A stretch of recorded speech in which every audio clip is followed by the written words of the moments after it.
안녕하세요. 사연에 빠지다의 DJ 민영입니다. 오늘 사연자는 믿었던 도끼에 제대로 발등을 찍힐 뻔했다는데요. 과연 어떤 사연인지 들어보겠습니다. 오늘도 두 가지 사연 준비되어 있는데요. 끝까지 들어주실 거죠? 그럼 바로 시작해 볼게요. 구독과 좋아요 잊지 말고 꾹 눌러주세요. 안녕하세요. 저는 40대 여자입니다. 저는 어릴 때부터 욕심이 없다는 말을 많이 듣고 컸습니다. 어릴 때는 그런 말을 들으면 그게 칭찬이라고 생각했는데 나이를 한 살 한 살 먹다 보니 그게 아니더군요. 제가 무남동녀 외동딸이에요. 그렇다 보니 부모님께서 부족한 거 없이 곱게 키워주셨습니다. 와, 너 이거 뭐야? 이 가방 백화점에서 파는 비싼 브랜드잖아. 너 이거 짜가 아니고 진짜야? 너 몰랐어? 경선이네 집 이런 거 되게 많아. 연예인들이 드라마에서 입고 나오는 옷도 막 굴러다닌다니까? 아버지께서 영화 제작이랑 엔터 관련 사업을 하셨는데 해외에 출장을 많이 나가셔서 외국에 다녀오실 때마다 가방이나 옷을 많이 사다 주셨어요. 거기다가 아버지 주변 분들이 집으로 선물도 많이 보내주셔서 제가 원하지 않아도 집에는 물건이 넘쳤습니다. 진짜? 나 경선이 너네 집 한 번만 놀러 가봐도 돼? 우리 엄마 아빠는 가방이니 옷이니 그런 거 다 쓸데없는 거라고 사주지도 않고 난 매일 언니한테 물려만 입는다니까. 그래, 나도 형제 없이 혼자라 친구들이 집에 놀러 온다고 하면 좋아. 오늘 우리 집에 같이 가자. 학교 다닐 때는 친구들이 우리 집에 가자고만 하면 너무 좋았어요. 부모님이 아무리 잘해주셔도 집에 혼자 있다 보면 외롭다고 느낌을 많이 받았거든요. 그렇다 보니 친구들이 우리 집에 오는 걸 좋아하는 게 좋았어요. 저는 거의 매일 친구들을 집에 데리고 왔습니다. 헐, 이 원피스 드라마에서 여자 주인공이 입고 나오는 거 봤어. 우와, 진짜 예쁘다. 나 이거 한 번만 입어봐도 돼? 마음에 들어? 그럼 너 가지고 가. 안 그래도 나는 내 스타일이 아니라서 그냥 옷장에 넣어놓기만 했거든. 대박. 경선이 너 진짜 최고다. 나 같으면 내 스타일 아니어도 연예인이 입고 나왔던 거면 그냥 입고 다녔을걸? 경선이 너는 진짜 착한 거 같아. 난 안 입고 다녔어도 누구 줄 생각은 절대 못했을 거야. 근데 경선아, 나도 이거 입어봐도 돼? 에이, 착하기는 뭐. 내가 산 것도 아니고 그냥 선물로 들어온 것들인데 뭐. 이쪽에 있는 것들은 나 안 입는 거니까 마음에 드는 거 있으면 다 가져가도 돼. 다 새 거야. 내가 뭘 했어. 경선이는 다른 외동인 애들이랑 다르다니까. 애가 욕심이 없어, 욕심이. 저는 친구들이 저에게 마냥 착하다, 욕심이 없다라고 할 때마다 기분이 좋았어요. 옷이니 액세서리니 그런 것들은 저에게는 별로 중요하지 않은 것들인데 나눠주는 것만으로도 친구들이 저렇게 저를 띄워주고 좋아해주니 진짜 친구가 된 것 같고 좋더라고요. 물론 친구 중에도 그런 저를 이용하려는 애들도 있었어요. 별로 친하지도 않은데 주변에서 제 이야기를 듣고 다가와서 무조건 우리 집에 가자고 한다거나 제가 학교에 가지고 오는 물건 같은 걸 무조건 달라는 식으로 탐내는 애들도 있었죠.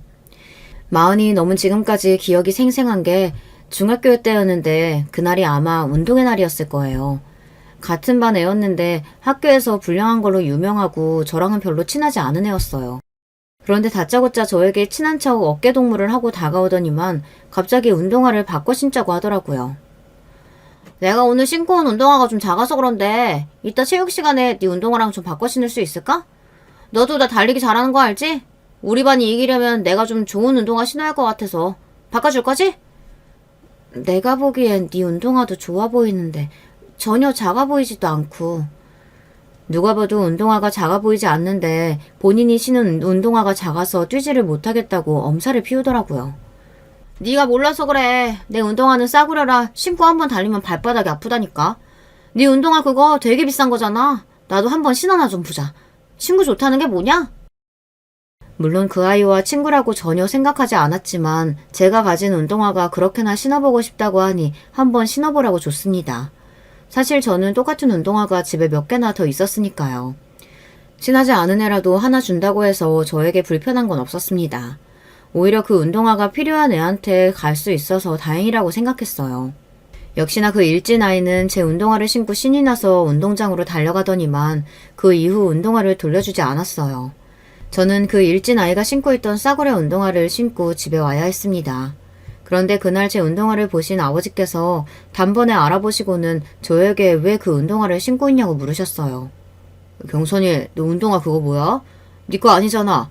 네 운동화는 어디다가 두고 남의 걸 신고 왔어? 아주 어릴 때부터 제 물건을 주변의 친구들에게 주고 오는 일이 비일비재하다 보니 부모님은 이미 예상하고 계셨을 거예요. 또 누구랑 바꿔 신고 왔나 보다 하신 거죠. 어머니는 그런 저에게 익숙해져서 별로 대수롭지 않게 생각하셨지만 아버지는 아니었어요. 운동의 날이라 달리기 잘하는 애랑 바꿔 신고 왔다고 했더니만 아버지는 붉어진 얼굴로 답답하다던 듯 저를 쳐다보았습니다. 아이, 경선아. 그건 바꿔 신고 온 게 아니라 그 못돼 먹은 애가 네 운동화 뺏어간 거잖아. 안 되겠다. 내일 아빠가 학교를 찾아가서 운동화 달라고 해야지. 어릴 때야 친구들과 물건을 나눠 쓰고 양보하는 게 미덕처럼 보였을지 모르지만 제가 크면서도 자꾸만 제 물건을 남에게 퍼주고 있으니 아버지가 보시기에는 좋지 않았나 보더라고요. 내가 바꿔준 건데 다시 달라고 어떻게 해요. 저는 괜찮으니까 그냥 놔두세요. 아무리 욕심이 없어도 그렇지. 이렇게 사회에 나가서는 평생 손해만 보고 살게 돼 있어.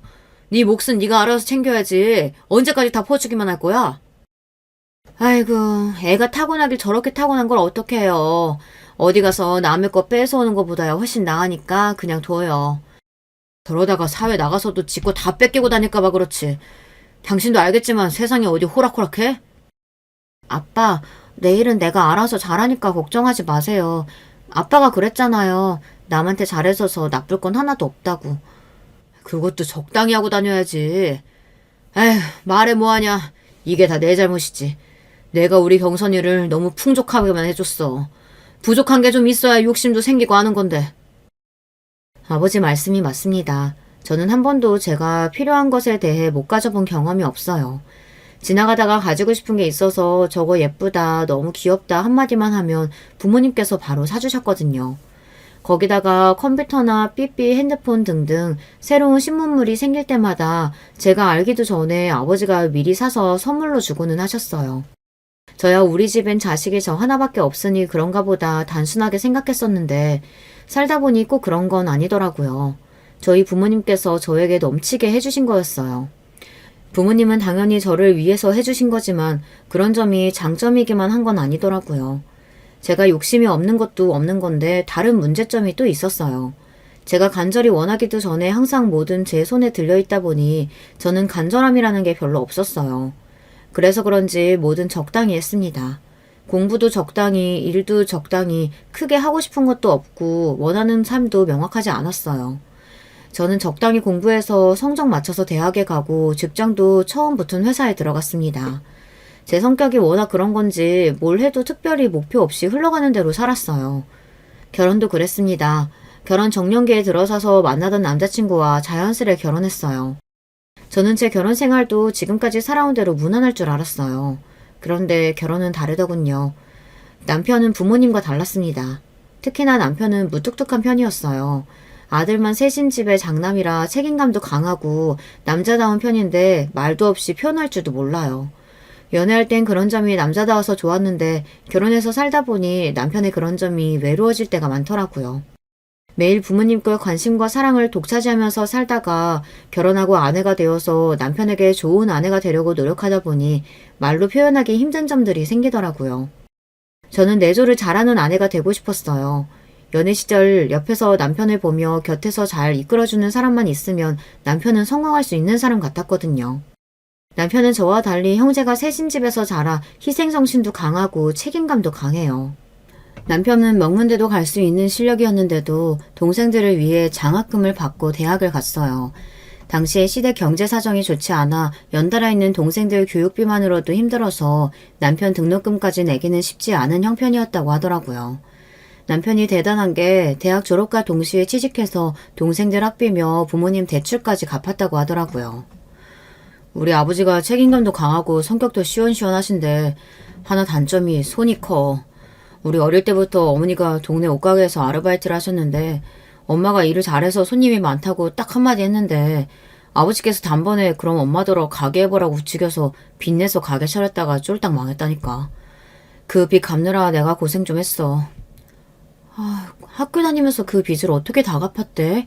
대단하다 정말. 저와 살아온 환경이 달라도 너무 다른 남편에게 지나온 이야기를 들을 때마다 저는 남편이 더 대단하게 느껴졌어요. 어릴 때부터 부모님에게 받기만 하며 자라온 저와는 달라도 너무 달랐으니까요. 그런 이야기를 들을 때마다 남편이 안쓰러웠던 저는 아내로서 제가 남편에게 해줄 수 있는 일을 찾아 남편이 더 좋은 것을 누리고 실력을 인정받을 수 있도록 도와주고 싶었습니다. 그중 제일 처음으로 제가 남편에게 해준 일이 바로 서재를 만들어주는 거였어요. 남편은 한 번도 자기 방을 가져본 적이 없다고 하더라고요. 형제가 셋이다 보니 항상 남편이 막내 동생이랑 같이 방을 썼대요. 보통 형제가 셋이면 제일 큰 형이 방을 따로 쓸 만도 한데 남편은 자신이 먼저 양보를 했던 거죠.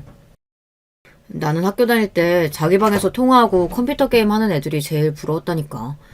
내 방에는 내 물건보다 막내 장난감이 더 많았어. 막내 시동생이 늦둥이라 남편이랑 막내 시동생이랑 나이 차이가 꽤 나는데요.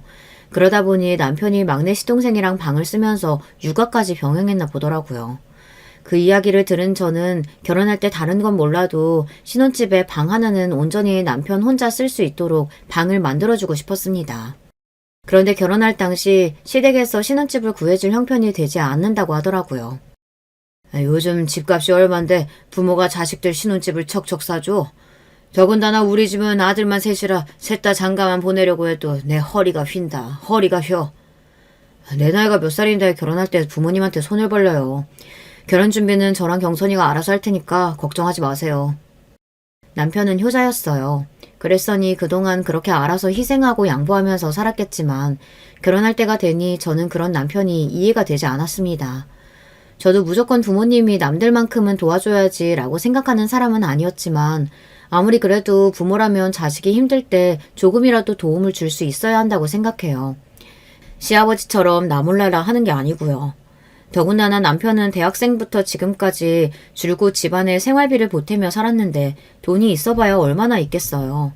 분명 모아둔 돈도 없을 텐데 시부모님 앞에서 당당하게 본인이 알아서 하겠다고 하는 남편을 보니 대충 시댁 분위기가 어떤지 알겠더라고요. 그렇다 보니 저도 남편에게 어떻게 할 생각이냐고 대놓고 묻기가 어려웠습니다. 그런데 역시나 제 예상대로 남편이 돈이 없기는 정말 없더라고요. 결혼 날짜를 잡은 지 얼마 되지 않아 신혼집을 구하겠다고 남편이 여기저기 집을 알아보러 다니는데 정말 말도 안 되게 허름한 집을 알아보고 있더라고요. 아무리 신혼이라도 둘이 살기에도 좁은 집에 월세를 구하고 있었어요. 처음엔 저도 남편이 그 정도로 돈이 없는 줄은 모르고 남편이 그냥 집을 보러 가자길래 아무 생각 없이 따라 나섰습니다. 그날은 시어머니도 함께였어요. 그런데 부동산 아줌마를 따라 들어간 집을 보고 저는 너무 놀랐습니다. 평생 살면서 그런 집은 처음 봤어요. 알고 봤더니 보증금 2천만 원에 월세 40만 원이더라고요. 저는 혹여나 남편이 기분 상해할까봐 별말 하지 않고 집을 나왔습니다. 그리고 먼저 밥부터 먹자고 말을 돌려서 시어머니를 모시고 식당에 갔습니다. 제가 이렇게 뭘 몰라요. 결혼까지 생각한 남자가 월급이 얼마고 모아둔 돈이 얼마인지도 몰랐던 거죠. 저는 남편이 생각보다 돈이 없어서 실망한 건 아니었어요. 경제적인 거야 제가 여유가 있으니 상관없었습니다. 단지 남편에게 어떻게 말을 하면 좋을까 고민이 좀 됐던 거죠. 그런데 제가 말을 하기 전에 시어머니께서 먼저 제게 이야기를 하시더군요. 세아가 너는 어쩜 결혼한다는 애가 집도 보고 하는데 말이 그렇게 없니? 그리고 너희 결혼 준비에 들어가는 비용 같은 건 어떻게 할지 상의한 거야? 집이야 당연히 남자 쪽에서 준비하는 거지 상의할 게 뭐가 있어요. 제가 모아놓은 돈으로 해야죠. 암튼 우리 아들은 책임감이 강해도 너무 강하다니까. 세아가 내가 듣기론 너희 집은 다른 형제 없이 너 혼자라고 그러던데 그럼 친정에서 좀 도와주실 수 있는 거 아니니? 상견례 때 보니까 사돈이 사업도 하시고 차도 외제차라 좋아 보이던데. 시어머니께서 대놓고 친정이 여유 있는 것 같다고 돈 이야기를 하시니 저로서는 당황스럽긴 했지만 그래도 결혼하는 데 있어서 중요한 일이니 오히려 잘 되다 싶었습니다. 시어머니께서 먼저 말을 꺼내주셨으니 저도 제 의견을 이야기했어요. 안 그래도 말씀드리려고 했는데 신혼집 정도는 제가 말씀드리면 친정에서 준비해 주실 수 있을 것 같아요. 어차피 가족이 될 사이인데 남자고 여자고 그런 게 뭐가 중요해요. 각자 할 수 있는 만큼 모아서 차근차근 준비하면 되는 거죠. 어머 그래 역시 내가 상견례 날 사돈들 보고 확실히 부티가 난다 했어. 세아가 네가 그렇게 해주면 우리야 너무 고맙지. 신혼집은 제가 알아서 하겠다고 하자 시어머니께서 너무 좋아하셨어요. 남편은 연신 그래도 되겠냐며 미안해했지만 저는 괜찮다고 했어요. 물론 제가 생각해도 제가 철이 없기는 했습니다. 친정 부모님께서 어떻게 생각하실지도 모르는데 제 마음대로 결정했으니까요. 저는 당연히 결혼해서 제가 살 집이니 친정에서 당연히 해주겠다고 하실 줄 알았어요. 그런데 아버지 반응이 제가 예상한 것보다 좀 다르기는 하더라고요. 상견례 때 공무원이었다고 그렇게 잘난 척하길래 결혼 준비 정도야 알아서 척척 할 줄 알았더만. 뭐? 신혼집도 너희들 알아서 하라고? 하참, 세상에 무슨 그런 부모가 다 있다니? 사실 상견례 자리에서 시아버지께서 본인이 평생 공무원으로 사셨다고 잘난 척을 하기는 했어요. 평생 나란 일을 하면서 청렴 결백하게 사셨다고요. 거기다가 남편 자랑을 하시면서 남편이 다니는 회사가 중소기업이긴 해도 우리나라에서 알아주는 회사라며 연신 자랑을 늘어놓으셨어요. 자고로 사업이라고 하면 우리 아들 다니는 회사 정도는 돼야 사업이라고 할 수 있죠. 벌써 생긴 지 50년이 넘은 회사인데 얼마나 믿음이 가요. 거기다가 대표님이 우리 아들을 얼마나 예뻐하는지 명절이면 꼬박꼬박 선물을 보내신다니까요. 물론 아들 자랑하실 수 있죠. 하지만 시아버지는 그 정도를 넘어서 친정아버지를 무시하는 발언까지 하셨습니다. 영화나 찍고 연예인들 뒤치다거리나 하는 회사가 요즘이나 알아주지 옛날에는 사업이라고 인정도 안 했다고요. 거기다가 저희 친아버지처럼 예술이라고 해오신 분들은 당신의 자부심에 대해 절대 모르실 거라고까지 하셨습니다. 그날이야 상견례 자리이니 애써 참고 웃으며 좋게 넘어갔지만 그때 일로 아버지께서 시아버지를 썩 좋게 생각하시진 않았어요. 그런데 결혼 준비하면서 이런 일까지 생기니 더 마음에 안 드시나 보더라고요. 둘이 좋아서 하는 결혼인데 집을 누가 하든 뭐가 그렇게 중요해요. 나 취직했을 때 아빠가 독립하고 싶으면 아파트 사줄 테니까 독립하라고 하셨었잖아요. 그때 그 아파트 지금 사준다고 생각하고 아빠가 좀 도와주세요. 제 애교에 안 넘어가실 아버지가 아니다 보니 아버지는 속상해 하시면서 못 이기는 척 제 말대로 해주셨습니다. 지금 생각하면 철이 없는 행동이었지만 그때는 오로지 제 머릿속에 남편과 좋은 집에서 행복하게 살 꿈에 부풀어 무작정 아버지에게 집을 사달라고 졸랐어요. 아버지도 제가 먼저 뭔가 해달라고 이야기한 게 처음이다 보니 못 이기는 척 제 말을 들어주셨습니다. 아버지는 제 명의로 서울에 아파트를 떡하니 사주셨어요. 남편은 처음에 부담스러워하는 것 같더니만 제가 남편을 위해 서재방을 만들어 보여주니 너무 감동해서 눈물까지 글썽이더라고요. 어떻게 이런 생각을 했어? 내 인생에 이런 큰 선물은 태어나서 처음 받아봐. 고마워 자기야. 내가 평생 잘할게. 남편이 좋아하는 모습을 보니 저까지도 너무 뿌듯했습니다. 남편을 위한 서재 선물은 빙산의 일각이었습니다. 저는 결혼해서 사는 동안 남편을 위해서라면 뭐든 주저하지 않고 나서서 했습니다. 남편 직장 동료들이나 상사분들을 위해 도시락을 싸기도 하고 집에 초대해서 식사도 여러 번 대접했어요. 남편네 회사가 시아버지 말씀대로 중소기업이긴 해도 꽤 오랫동안 뼈대가 굵은 회사예요. 특히나 이모님들이나 대표님들은 몇십 년 동안 함께 일한 분이시다 보니 연세도 많고 옛날 분들입니다. 그러다 보니 분위기가 가족 같은 분위기예요. 저는 한 번씩 아빠 찬스를 이용해 영화 티켓이나 콘서트 티켓이 생기면 남편 상사들에게 선물로 드리고는 했습니다. 그러다 보니 남편은 회사에서 상사분들의 애정을 독차지했어요. 이번에도 자기 덕분에 부장님이랑 이사님이 얼마나 좋아하셨는지 몰라. 덕분에 사모님들께 점수 좀 땄다고 다음번에 맛있는 거 사주신다고 하더라고. 좋아하셨으니 다행이다. 오빠 예쁘게 보셨으면 이번에 꼭 승진시켜 주셨으면 좋겠다. 남편이 기뻐하는 모습을 보고 싶어서 잘하는 것도 있지만 가장 중요한 건 남편 승진이었어요. 매일 야근에 주말 출근까지 불사하는 남편이 회사에서 인정받았으면 하는 마음에 내조를 열심히 했습니다. 주변 친구들 말로는 남편 챙기는 것도 귀찮아 죽겠는데 뭐하러 남편 직장 사람들까지 챙기냐고 했지만 저는 전혀 그렇지 않았습니다. 남편의 평화로운 사회생활을 위해서라면 그 정도는 힘들지 않았어요. 그런데 세상살이가 다 제 마음 같지 않더군요. 남편 말이 이번엔 무조건 본인 승진은 따놓은 거라고 했는데 남편 말과 달리 승진해서 미끄러졌습니다. 그 이유가 충격적이었어요. 회사 대표 딸이 외국에 있다가 한국에 들어왔는데 글쎄 회사에 낙하산으로 입사했다더라고요. 그것도 남편 상사로요. 남편이 승진했으면 됐을 자리에 그 여자가 들어온 거죠. 남편은 애써 제 앞에서 티를 내진 않았지만 아내로서 그 마음을 모를 리 없었습니다. 오히려 아무 말도 하지 않는 남편이 더 안쓰러웠어요. 그래도 남편이 참 대단한 게 그런 상황에서도 싫은 소리 한마디 안 하고 열심히 직장 생활을 했습니다. 대표 딸이라는 여자, 자기보다 나이도 어리고 회사 일도 잘 모를 텐데 힘들지 않아? 그런 남편이 걱정돼서 제가 한 번씩 괜찮냐고 물었는데 그럴 때마다 남편은 괜찮다며 밝게 웃었어요. 힘들 게 뭐가 있어. 대표님 입장에서도 당연히 자기 회사인데 자기 자식이 중요한 자리에 있는 게 마음 편하시겠지. 그리고 내가 처자식 있는데 그런 거 따지면서 일할 군번이야? 뭐든 열심히 해야지. 평생 가족들 챙기느라 희생만 하면서 사는 남편이 안타까워서 저만은 남편에게 부담되지 않으려 했는데 아이가 생기고 나니 그것도 쉽지가 않더라고요. 제가 다니던 직장은 육아휴직이 가능하긴 한데 월급이 50%밖에 나오지를 않았어요. 그러다 보니 애까지 있는 와중에 남편 월급만 가지고 세 식구가 살기가 빠듯하기는 했죠. 그럴 때면 후회가 되기도 했어요.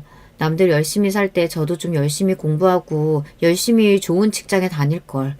연봉이 높은 회사에 다녔으면 이렇게 남편을 혼자 힘들게 하진 않았을 텐데 이런 생각이 들더라고요. 제가 이런 고민을 하면 친구들은 무슨 그런 소리를 하냐며 결혼하면서 아파트까지 사들고 왔는데 그 정도면 제 할 도리 다 한 거라고 하더라고요. 그런 이야기를 들으면 그런 것 같기도 하다가 매일 힘들게 출퇴근하는 남편을 보면 마음이 그렇지 않았습니다.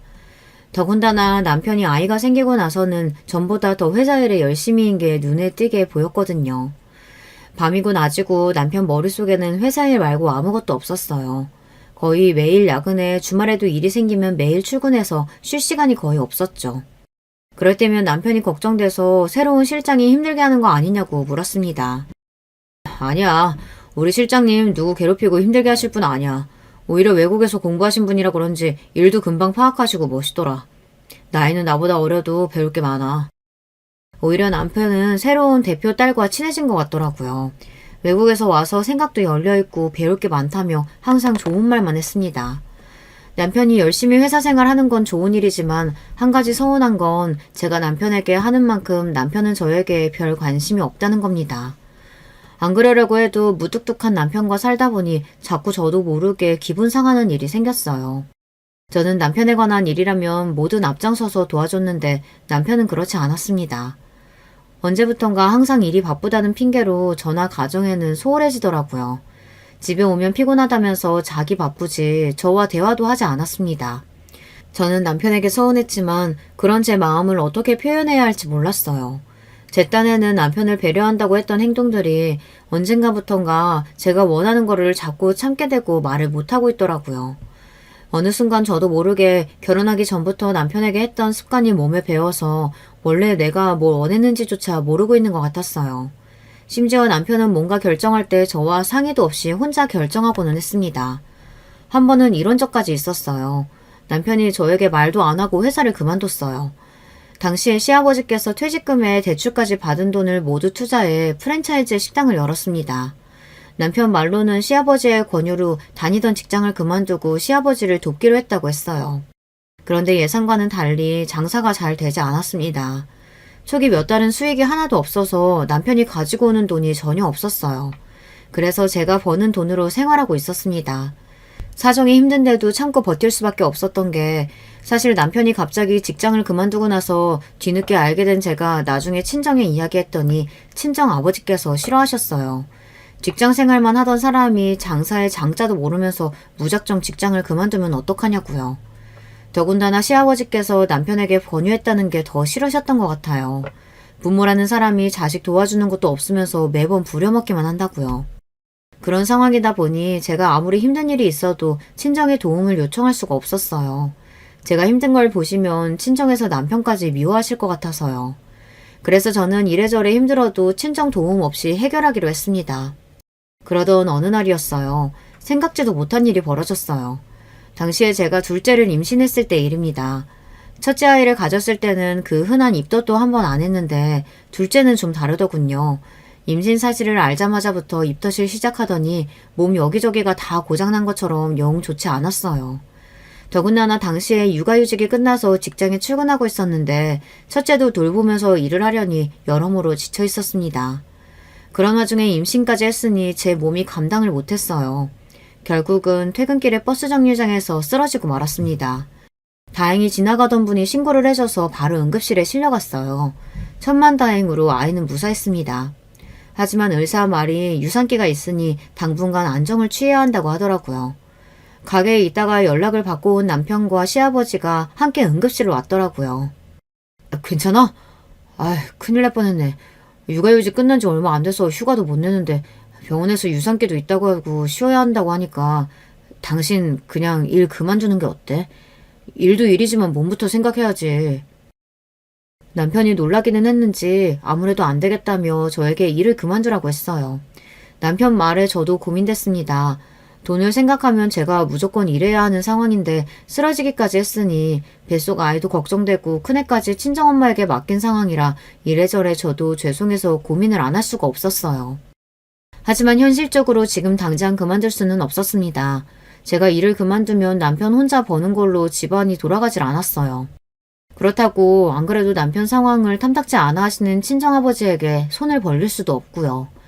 안 그래도 머릿속이 복잡한 상황에 그때 남편을 따라온 시아버지께서 굳이 안 해도 될 말을 하셨습니다. 아유, 직장을 왜 그만둬? 안 그래도 가게 장사 안 돼서 월급도 못 주게 생겼는데 애미까지 회사 그만두면 너희는 뭐 먹고 살라고? 이제 애가 줄인데 벌어도 더 벌어야지. 시아버지는 현실적으로 생각해서 하신 이야기겠지만 굳이 제가 응급실까지 실려온 상황에 그런 이야기를 하셔야 하나 싶었습니다. 그런데 더 큰 문제가 있었어요. 때마침 연락을 받고 오신 친정부모님께서 놀라서 응급실에 달려오셨다가 시아버지께서 하신 이야기를 듣고야 말았습니다. 아니 사돈, 며느리가 쓰러져서 병원에 실려왔는데 지금 그런 소리를 꼭 하셔야겠습니까? 아버지는 화가 잔뜩 나서 시아버지에게 바짝 다가가 언성을 높이셨어요. 장인어른 언제 오셨어요? 경선이 쓰러졌다는 이야기에 많이 놀라셨죠? 저희 아버지가 뭘 몰라서 하신 말씀이니 너그럽게 이해해주세요. 당황한 남편이 나서서 수습해보았지만 이미 늦었습니다.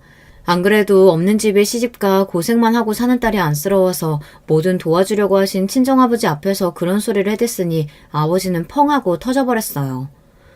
아무리 딸이 없어도 그렇지. 남의 집 귀한 자식 데려다가 고생만 시키는 것도 모자라서 이제 와 뭐요? 참, 내가 기가 막혀서.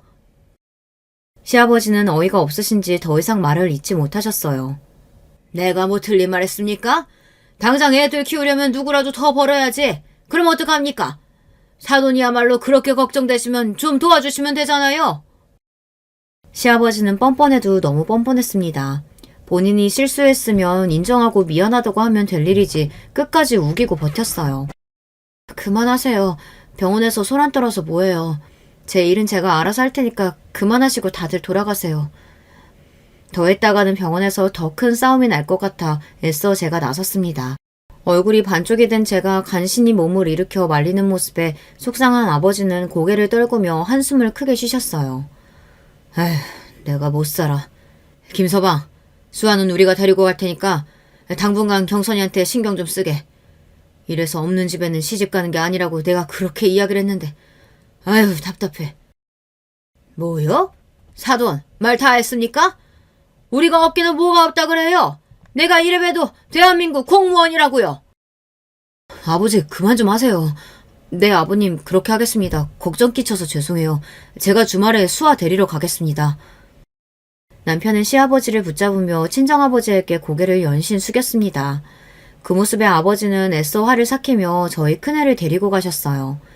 친정에서 당분간 큰애를 봐줄 테니 제 몸 회복하는 데에만 신경 쓰라고 하셨죠. 그런 일까지 있었으니 친정과 시댁 양가는 사이가 좋지 않았어요. 서로 대놓고 말은 안 해도 싫어하는 게 눈에 보였죠. 그러다 보니 저와 남편은 중간에서 곤란할 때가 많았어요. 둘째가 태어나고 100일이나 돌잔치도 양가 모이지 않고 각자 따로 가족들끼리 식사하는 걸로 마무리했습니다. 저와 남편은 나름대로 모여서 감정을 풀어볼까도 했는데 친정아버지는 시아버지 얼굴도 보고 싶지 않다고 하셨어요. 저도 더는 이야기할 수 없었던 게 시아버지께서 그 정도로 화를 내는 걸 본 적이 없어서 저도 더 이야기하지 않았습니다.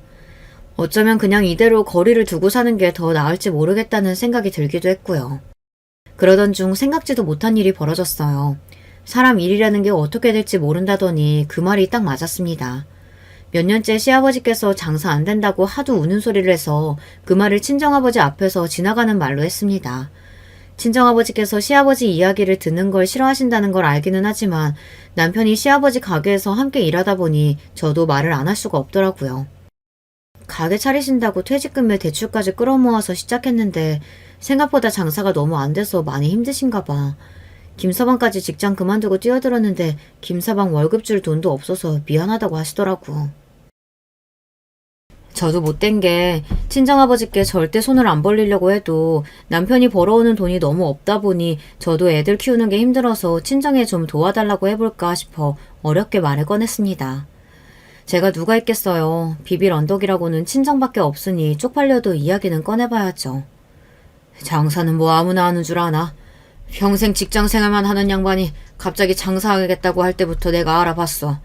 김서방은 처자식도 있는 사람이 무턱대고 직장까지 그만두면 어쩌자는 거야? 친정아버지는 아무래도 시아버지에 대한 감정이 좋지 않다 보니 뭐든 좋게 생각하지 않으셨어요. 더군다나 남편까지 직장을 그만두고 시아버지 일을 돕는다는 걸 더 마음에 안 들어 하셨죠. 김서방 효자인 거 아시잖아요. 본인도 나름 잘해보려고 하는 일인데 예쁘게 좀 봐주세요. 친정아버지가 시아버지를 좋아하시지 않는 거야 이해가 됐지만 그렇다고 남편까지 미워하시는 건 저도 싫었어요. 내가 지금 김서방이 미워서 하는 말이 아니잖아. 우리 귀한 딸 고생할까봐 그러는 거지. 아무튼 너 생각해서라도 내가 도와줄 방법 생각하고 있으니까 좀 기다려봐. 그때까지만 해도 친정아버지께서 도와준다는 말이 그냥 하시는 말인 줄 알았는데 아버지는 다 생각이 있으셨더라고요. 얼마 뒤 시아버지 가게가 대박이 났어요. 이게 다 친정아버지 덕분이었습니다. 당시에 친정아버지께서 투자한 드라마가 있었어요. 워낙 유명한 배우들이 나오는 기대작이라 성공이 보장되어 있었습니다. 그런데 그 드라마에 시부모님이 운영하시는 프랜차이즈 식당을 주요 배경으로 협찬했더라고요. 덕분에 광고 효과를 톡톡히 봐서 식당이 대박났어요. 심지어 드라마가 해외에서도 인기가 많아서 외국인 관광객들의 필수 코스가 되었죠. 아이고, 이게 무슨 일이라니? 우리가 사돈한테 어떻게 감사 인사를 드려야 할지 모르겠다. 그러게 말이야. 이게 다 장인어른 덕분이라니까. 장사가 너무 잘 되다 못해서 우리 가게 앞에 줄을 다 선다니까. 장사가 얼마나 잘 되는지 가게 시작할 때 받았던 대출도 2달 만에 다 갚을 정도로 대박이 났어요. 남편도 시어머니도 이게 다 친정아버지 덕분이라고 너무 좋아하셨어요. 그런 와중에 시아버지는 괜히 말을 밉살맞게 하시더라고요. 사돈이 도와준 건 맞는 말이지만 꼭 그것 때문만은 아니지. 우리 가게 음식 맛이 좋으니까 성공한 거야. 시아버지는 고추가도 본인이 잘해서 대박이 난 거라고 말을 꼭 하셨어요. 그거야 그렇지만 그래도 장인어른이 광고비도 안 받고 도와주신 거 맞잖아요. 음식 맛이 아무리 좋아도 드라마 협찬 아니었으면 손님이 이렇게까지 많이 오지는 않지. 남편은 지난번 시아버지와 친정아버지 사이에 일도 있다 보니 제 눈치를 슬슬 보느라 애써 말을 좋게 했어요. 하지만 그런 와중에도 시아버지는 굴하지 않았습니다. 옛말에 물 들어올 때 노자 오라고 했어. 이왕 장사 잘 되는 김에 점포 하나 더 내자. 아들, 너도 퇴직금 받은 거 있지? 그거 투자해서 점포 하나 더 내자. 시아버지는 또 말도 안 되는 소리를 하셨어요. 지금 운영하는 가게도 내내 적자에다가 시작한 지 2년 만에 힘들게 성공가도에 들어선 건데 지금 가게나 잘 운영할 생각을 안 하고 또 욕심을 내시며 점포를 하나 더 내겠다고 하시더라고요. 심지어 그 가게는 아예 남편 퇴직금으로 투자해서 맡아서 해보라고 하셨죠. 아이고, 이 사람이 그나마 먹고 살만해지니까 또 일 벌리려고 하지. 아무리 장사가 잘 된다고 해도 이제 본전인 건데 무슨 돈이 있다고 점포를 또 내요. 모르는 소리 안 해. 무조건 차리기만 하면 대박인데 빚을 내서라도 차려야지. 시아버지는 남편에게 퇴직금이 싫으면 대출을 받아서라도 점포를 하나 더 내자고 우겼어요. 그런데 그 상황에서 남편의 반응이 어쩐지 이상했습니다. 평소 같았으면 우리가 돈이 어디 있냐고 말도 안 된다고 했을 텐데 시어머니가 말리는데도 가만히 있더라고요. 심지어 시아버지의 말에 남편도 고민하는 것 같았습니다. 저는 아무래도 불안해서 집에 돌아오자마자 남편에게 신신당부를 했어요. 절대 시아버지의 말에 넘어갈 생각도 하지 말라고요. 그런데 남편이 갑자기 정색을 하더니 저에게 짜증을 냈습니다. 아버지 말씀도 생각해보면 틀린 말도 아니지 뭐. 우리 가게 분위기 좋잖아. 못해도 앞으로 2, 3년은 대박 날 텐데 퇴직금 적금 넣어둔 거 빼서 투자하고 바싹 벌면 이익이지.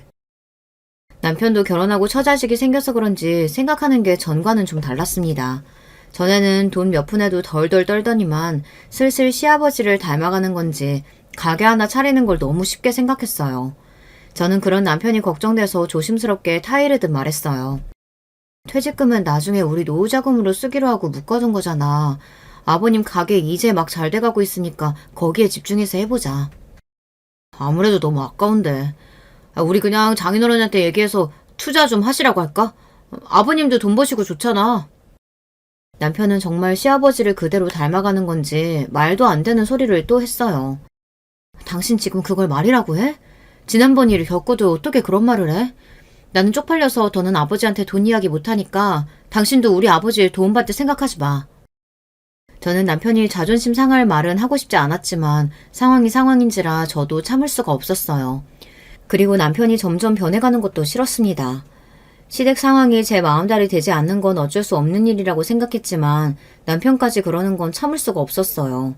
제가 남편과 결혼한 이유가 남편이 욕심도 없고 누구보다 책임감이 강하고 성실한 사람인 것 같아 결혼한 건데 자꾸만 친정에 의지하려고 하는 모습이 불편하고 실망스러웠습니다.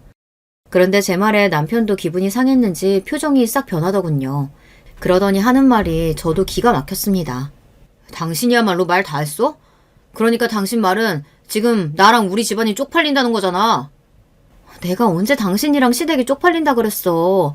아빠한테 자꾸 도와달라고 하기가 쪽팔린다고 한 거지. 저는 누구보다 남편과 돈 문제로 싸우고 싶지 않았어요. 처음 결혼할 때부터 우리 집 분위기와 시댁 분위기가 다르다는 걸 알고 한 결혼이기에 경제적인 부분으로 서로에게 상처 주고 받는 일은 만들고 싶지 않았어요. 하지만 부부에게 경제적인 부분만큼 예민한 부분이 없더라고요. 결국은 다 내 잘못이지. 됐어. 다시는 당신 앞에서 돈 이야기 안 꺼낼 거니까 걱정하지 마. 남편은 제대로 대화를 나누지도 않고 집을 나가버렸습니다. 저는 너무 속상해서 그날 밤 한숨도 자지 못하고 내내 눈물을 쏟았습니다. 그런데 얼마 뒤 더 황당한 일이 있었어요. 지금 생각해도 믿기지 않을 정도로 저에게는 충격적인 일이었습니다. 회사 일로 시아버지 가게 근처에 갈 일이 생겨서 갔다가 점심이나 먹고 가려고 가게에 들렀어요. 그런데 가게 밖으로 젊은 여자가 한 명 나오는데 시아버지랑 남편이 가게 밖까지 나와서 마중을 하더라고요. 아버님 오늘 너무 반가웠어요. 음식도 너무 맛있어서 그러는데 저 자주 놀러 와도 되죠? 아이고 너무 좋죠. 오고 싶을 때 아무 데나 와요. 여보 연락도 없이 가게에 웬일이야? 가게 문 앞에 있던 저를 뒤늦게 발견한 남편이 저를 보고 화들짝 놀라더라고요. 저는 오히려 남편의 반응이 이상해서 시아버지에게 밝게 인사하는 여자가 누구인가 궁금했어요. 그리고 더 기가 막혔던 건 다음 상황입니다. 시아버지에게 밝게 인사하던 여자가 저를 향해서도 밝게 인사를 했어요. 어머, 김 과장님 아내분이시구나. 제가 너무 궁금했었는데 이렇게 만나네요. 반가워요. 그럼 저는 이만 가보겠습니다. 알고 보니 그 젊은 여자는 남편이 직장 다닐 때 직장 상사라던 바로 그 여자였어요. 대표 딸이라는 바로 그 여자요. 저는 이 여자가 왜 여기까지 왔을까 싶어 더 이야기를 나누려고 하는데 남편이 헐레벌떡 여자를 보냈어요. 여자의 촉이라는 게 있잖아요. 남편의 태도도 태도였지만 저를 향해 밝게 웃어 보이던 여자의 인상이 어딘가 기분 나빴어요. 저에게 친한 척 웃으며 인사를 하긴 했지만 묘하게 저를 경계하는 게 느껴지더라고요. 그때였어요. 남편이 여자를 차까지 마중하는 모습을 바라보고 있던 시아버지가 혼잣말로 중얼거리시는 게 기가 막혔습니다. 아유, 차 좋은가 봐. 저렇게 젊고 예쁜 여자를 놔두고 내 아들 아까워서 어떡한데. 순간 저는 제 두 귀를 의심했습니다. 시아버지께서 도대체 무슨 의미로 하신 이야기인지 예상조차 되지 않았어요. 저는 찝찝한 마음에 곧바로 몸을 돌려 시아버지에게 무슨 소리를 하시는 거냐고 물었습니다. 그러자 대뜸 하시는 말이 제 심장을 쿵 내려앉게 했어요. 무슨 소리야? 저 대표 딸이라는 여자가 내 아들이 총각인 줄 알고 회사 다니는 내내 좋아했었는데 유부남만 아니면 어떻게 했을 거라고 웃으면서 말하는데 아비로서 좀 아까워야 말이지. 알고 보니 대표 딸이라는 그 여자가 굳이 시아버지 식당까지 찾아와서 밥을 먹더니 같이 회사 다닐 때 제 남편을 좋아했다는 말을 했대요. 그 말을 듣는데 저는 화가 치밀어서 금방이라도 가슴이 터질 것만 같더라고요. 더군다나 시아버지께서 대놓고 아까워하시는데 더 어이가 없었어요. 아버님, 아무리 농담이라도 어떻게 며느리인 제 앞에서 그런 소리를 하세요? 지금 저 때문에 저 여자 놓쳐서 아깝다고 하신 거예요? 그래, 아깝다. 너도 직접 보고도 모르겠냐? 애가 얼굴도 이쁘고 싹싹한 게 너보다 훨씬 낫잖아. 거기다가 그 큰 회사 딸이라는데 솔직한 심정으로 너무 아깝지. 순간 저는 억울하고 애통한 마음에 눈물이 왈칵 쏟아질 것 같았습니다. 너무 화가 나서 시아버지에게 소리를 지르려고 하는데 시아버지는 안 그래도 가게 손님 많아서 바쁘니 얼른 들어와서 일이나 도우라고 했어요. 그 순간 저는 참을 수 없는 울분이 차올랐습니다. 그래서 참지 못하고 시아버지에게 말을 퍼부어 버렸어요. 어떻게 저한테 그런 소리를 하실 수가 있어요? 아버님 가게 잘 된 게 다 누구 덕분인데요. 제가 시집와서 지금까지 얼마나 고생했는데 고마운 줄도 모르고 그렇게 뻔뻔하게 나오실 수가 있어요? 당신 지금 아버지한테 뭐 하는 거야? 아무리 기분이 상해도 어른한테 그런 소리를 어떻게 해? 그 재수없는 여자를 배웅하고 돌아온 남편은 제가 시아버지에게 하는 소리만 듣고는 제 앞을 가로막으며 저에게 소리를 질렀습니다. 그때였어요. 제 말을 듣고 절대 가만히 계실 분이 아닌 시아버지께서 눈을 동그랗게 뜨시더니 저에게 금방이라도 달려들 것처럼 다가오셨어요. 네, 이럴 줄 알았어. 그 아비의 그 자식이라고 돈 좀 있다고 잘난 척하는 아비 밑에서 컸으니 뭘 배웠겠어? 애초에 어미 너 같은 애랑 우리 아들은 급이 다르다. 난 다른 거 몰라도 며느리가 시아버지한테 덤비는 꼴은 못 보니까 이혼해! 시아버지는 역시나 저에게 남편은 과분한 사람이라는 소리를 하시며 저에게 당장 나가라고 소리치며 남편과 이혼하라고 소리를 질렀습니다. 저는 너무 어이가 없고 기가 막혀서 말문이 막혔어요. 남편도 그만하라고 저에게 돌아가라고 화를 내고 저는 그대로 쫓겨나듯 식당을 나왔습니다. 저는 도저히 서러워서 아무것도 할 수가 없었어요. 저는 회사에 반차를 내고 다짜고짜 친정으로 갔습니다. 그리고 친정아버지에게 낮에 식당에서 있었던 일을 이야기하고는 펑펑 울었어요. 제 말에 벌떡 일어나 난리를 치실 줄 알았던 친정아버지는 생각보다 차분하셨어요. 그러더니 저에게 애들을 데리고 당분간 친정에 있으라고 하셨어요. 나머지는 본인이 다 알아서 하신다고요. 저는 그때까지도 아버지께서 무슨 생각을 하고 계신 건가 했는데 바로 다음날 믿기지 않는 일이 벌어졌습니다. 다음날 저녁 시사 고발 프로그램에 시아버지의 가게가 버젓이 나왔어요.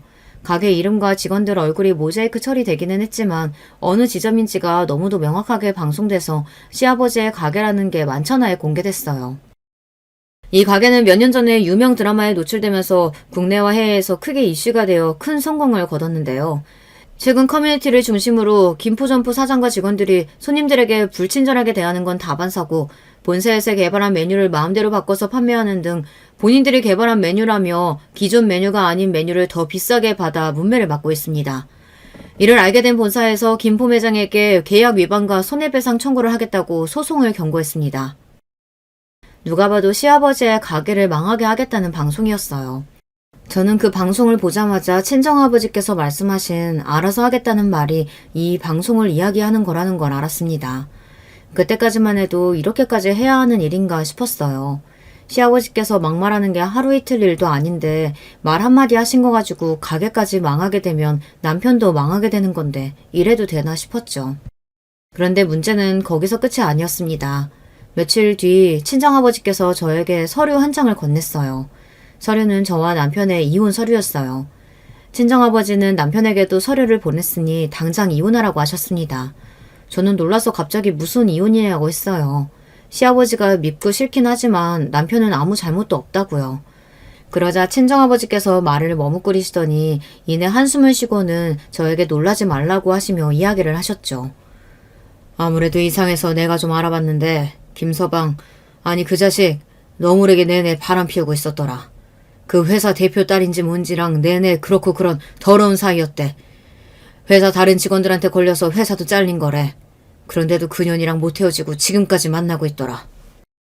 아버지의 말씀에 저는 놀라서 충격에 휩싸였습니다.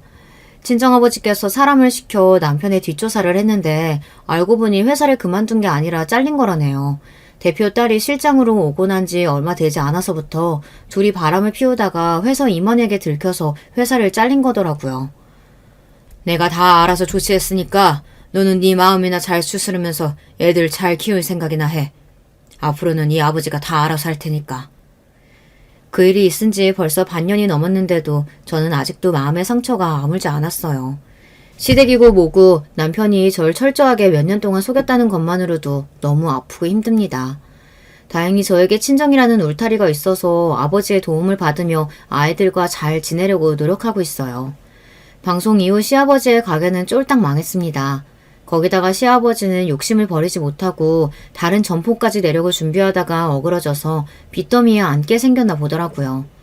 남편과의 이혼 소송은 아직 진행 중입니다. 이미 아버지께서 증거란 증거는 다 모아둔 상태라 제가 이기는 건 시간 문제예요. 문제는 남편이 매일 저에게 연락을 한다는 겁니다. 당신한테 내가 죽을 죄 지은 거 알아. 근데 제발 애들은 좀 보게 해줘. 일주일에 한 번, 아니 한 달에 한 번이라도. 저는 절대 남편에게 애들은 보여주지 않을 생각이라 소송 중이에요. 그런데 남편은 다른 건 몰라도 애들만은 제발 보게 해달라고 애원하고 있습니다. 여러분의 생각은 어떠세요? 저는 아직도 마음의 상처가 아물지 않아서인지 남편 말대로 해주고 싶지가 않아요. 하지만 애들을 생각하면 제가 밉다고 해서 천륜을 끊게 하는 게 맞는 건가 싶습니다. 여러분의 의견은 어떠신지 댓글로 남겨주시면 참고하겠습니다. 끝까지 저의 이야기 들어주셔서 감사해요. 저는 아직 힘든 시간을 보내고 있지만 여러분께서는 언제나 즐거운 일만 가득하시길 바랄게요. 안녕하세요. 저는 현재 지방에서 남편과 두 아들을 키우며 사는 50대 후반 여자입니다. 시골이라 유유자적하게 집에서 남편과 조그만 텃밭을 키우고 있어요. 마당에 있는 조그만 텃밭인데 상추랑 방울토마토 그리고 깻잎 같은 키우기 쉬운 작물을 키우고 있습니다. 이런 조그만 농사도 손이 꽤 가더라고요. 이걸 보면 돌아가신 시어머니 생각이 그렇게 납니다. 우리 어머니는 평생을 농사짓다 가셨거든요. 오늘 제보할 사연은 바로 우리 시댁에 관한 내용이랍니다. 물론 시부모님 얘기만 있는 것은 아니에요. 제보하려고 쭉 제 인생을 돌아보니 진짜 파란만장했더라고요. 그럼 제 사연 바로 시작하겠습니다. 저는 지방에 있는 조그만 시골 마을에서 태어났어요. 워낙 작은 동네라 건너 다 아는 사이였죠. 저 때는 대부분 외동이 아니라 자식을 적어도 셋은 낳던 때였는데 우리 집은 특이하게 저 하나 외동이었습니다. 남아선호 사상이 심할 때였는데 우리 부모님은 저를 없는 형편인데도 공주처럼 키우셨어요. 우리 공주 아빠가 시장에서 도넛을 사왔어. 이거 먹고 공부해. 이따가 아빠랑 엄마 새벽 시장 가야 하니까 일어나서 혼자 준비하고 학교 다녀와. 혼자 할 수 있지? 아빠, 나 이제 고등학생이야. 당연히 혼자 일어나서 준비할 수 있지. 그걸 말이라고 해? 엄마랑 아빠는 내 걱정은 전혀 하지 말고 조심히 잘 다녀와. 비록 부자는 아니었어도 우리 집은 화목한 집이었어요. 엄마와 아빠는 과일 도매업을 하셨는데 그래서 새벽에 나가는 일이 많았습니다. 외동딸이라 사랑을 무척 많이 받았어요. 그러다 제가 고등학교 3학년일 때 제 인생의 첫 번째 불행이 찾아왔습니다. 그날도 엄마랑 아빠는 새벽 시장에 둘이 나가셨어요. 그런데 자고 있던 저를 옆집 순애 아줌마가 깨우셨습니다. 주미야, 일어나. 어떡하니? 이걸 어째? 주미야, 일어나. 너희 부모님 교통사고 당했어. 어떡하니? 아이고. 바로 옆집에 살던 순애 아줌마는 저를 참 예뻐하셨어요. 저는 순애 아줌마의 첫째 아들인 성철이 오빠를 짝사랑했는데 그걸 알고 몰래 저를 집으로 불러주기까지 하셨답니다. 우리 부모님과 옆집 순애 아줌마와 호철이 아저씨랑 넷이서 아주 친하셨거든요. 마당에서 서로 고기도 구워 먹고 서로 미래의 사돈이 되자고 할 정도였죠. 아무튼 그렇게 순애 아줌마가 저를 급하게 깨워서 정신없이 호철이 아저씨의 차를 타고 병원으로 갔어요. 아빠! 엄마! 어떡해. 이렇게 가면 나는 어떻게 살아? 엄마, 안 돼! 아빠! 나 두고 가지 마! 안 돼! 아이고, 이걸 어째. 우리가 주미 책임질 테니까 이제 편안히 눈 감아. 우리가 책임질게. 주미야, 보내주자. 엄마랑 아빠 너무 고통스러워하셔. 너 오니까 그래도 안심이 됐나 봐. 보내주자. 엄마와 아빠는 제가 올 때까지 고통스러워하셨어요. 그러다 저를 확인하고 마치 약속을 원하는 듯 순애 아줌마와 호철이 아저씨를 쳐다보셨죠. 그 마음이 통했는지 순애 아줌마는 나서서 저를 책임진다고 하셨고 그 소리를 듣고 두 분은 눈을 감으셨습니다. 그 뒤로는 정신이 하나도 없었어요. 한순간에 고아가 된 저를 순애 아줌마가 아주 열심히 챙겨주셨습니다. 친척도 아니고 같은 동네에 사는 아이를 이렇게 챙겨주다니 지금 생각해도 너무 감사한 분이셨습니다. 주미야, 학교 끝나고 아줌마네 집으로 와. 알겠지? 저녁에 갈비찜 먹을 거니까 꼭 와서 먹어. 그리고 너 학생회비 이걸로 내. 못 먹고 다니고 그러면 안 돼. 알지? 지금 생각해도 너무 천사 같았던 순애 아줌마는 저를 딸처럼 예뻐하셨어요. 마치 순애 아줌마의 자식들은 무려 4형제였답니다. 4명이 다 남자라 순애 아줌마는 딸 하나 입양했다 생각하고 저를 키워주셨죠. 그렇다고 순애 아줌마의 형편이 좋은 것도 아니었어요. 다 같이 가난했던 시절이라 없는 형편인데 저를 먹여주신 거였습니다. 그렇게 하도 옆집에서 살다 보니 저는 제가 짝사랑했던 성철 오빠와 사랑에 빠지게 되었어요. 그리고 고등학교를 졸업하고 저는 오빠와 연애하다 결혼까지 하게 되었답니다. 아이고, 그렇게 열심히 챙기더니 결국 며느리가 됐네. 축하해. 주미, 너도 시부모님께 잘해야 한다. 이런 사람들 또 없어. 아유, 그나저나 진짜 하늘에 있는 주미 부모님이 좋아하시겠어. 아이고, 우리가 더 좋아하고 주미가 복덩이지. 우리 주미 없었으면 나 평생 딸 못 키워보고 죽을 뻔했잖아. 내 평생의 소원이 딸이었는데 얼마나 다행이야. 순애 아줌마, 즉 우리 시어머니는 저를 굉장히 예뻐하셨어요. 우리 시대에는 시집살이를 안 당한 사람을 찾는 게 힘들잖아요. 그런데 저는 시집살이가 아니라 오히려 예쁨을 많이 받았습니다. 저는 원래 살던 집을 처분하고 바로 옆집인 시댁으로 들어가서 살게 되었어요. 원래 우리 집은 부모님이 자꾸 떠올라서 힘들기도 했고 무엇보다 4형제라 북적거리는 시댁의 분위기가 너무 좋았거든요. 남편이 장남이고 밑으로 시동생이 3명이 있었는데 무려 막내 도련님은 그때 겨우 3살이었습니다. 우리 막내 도련님, 간식 먹게 이리 오세요. 형수님이 사과 깎아왔어요. 아이고 귀여워라. 잘 먹는 거 보니까 예뻐 죽겠어. 예, 주미야. 무슨 도련님이야. 그냥 이름 불러. 물론 너희는 그렇다고 형수님한테 누나라고 하면 안 돼. 그래, 어차피 어릴 때부터 다 알던 사이인데 이제야 도련님이라고 하는 것도 웃기다. 우리 주미가 결혼해서 집에 오니까 분위기도 확 살고 너무 좋아. 집안 분위기가 사내 놈들만 득실거리다가 이제 봄이 온 것 같아. 주미가 혼자 집안일 다 하느라 미안해 죽겠어요. 안 그래도 미안한데 애들 학교 숙제도 봐주고 밥도 먹이고 시집 와서 고생만 하는 것 같아요. 뭐? 아니야. 여보, 나는 괜찮아. 어머님하고 아버님이 나 얼마나 예뻐하시는데. 사실 나 어제 여보 몰래 어머님이 바나나도 주셨어. 아, 이거 어머님이 비밀이랬는데. 어머, 주미야, 그거 내가 비밀이랬잖아. 얘는 그걸 말하면 어떡해. 아이고, 내가 어렵게 구한 바나나였는데 우리 주미 혼자 힘들게 고생하는 거 알고 너무 고맙고 미안해서 몰래 줬어. 뭐라고요? 엄마, 내가 친자식인 건 알죠? 가만 보면 우리 엄마는 자식들보다 주미를 더 챙겨. 뭐 아무래도 저는 보기 좋아요. 시부모님은 농사를 지으셨는데 잘 사는 편은 아니었어요. 오히려 자식이 많아서 먹는 입이 많으니 가난했다고 하는 게 맞았죠. 그런 시부모님을 대신해 집안일은 제가 다 했어요. 아침에 일어나서 밥을 짓고 반찬을 만들고 시부모님이 나가시면 청소와 빨래부터 설거지를 혼자 다 했죠. 그리고 중간에 시동생들을 학교에 보내고 막내 도련님을 돌봤습니다. 그 집 막내 아들은 아예 새댁을 엄마로 알겠다.